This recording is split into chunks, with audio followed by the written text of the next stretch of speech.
Creating custom event categories is a great way to stay organized. Each event category can have a different name and color assigned to it to better differentiate the types of events on your calendar at a glance.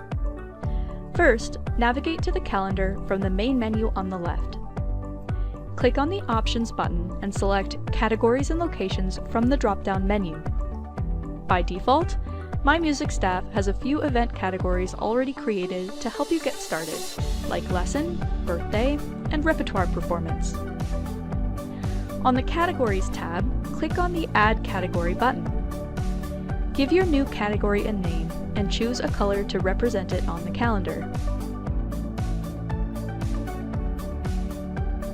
You also have the option to use this category to enable or disable email and SMS reminders, block dates, and use makeup credits, and more.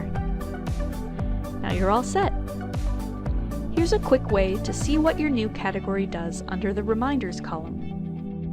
An envelope icon will tell you if email reminders are enabled for this category and how much notice is given, and a speech bubble does the same for SMS message reminders. A recycling symbol will tell you if makeup credits can be issued and used for this category.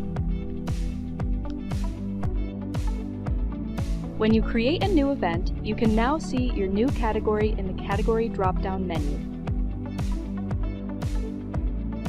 If you have any questions or feedback for us, please email us at support@mymusicstaff.com.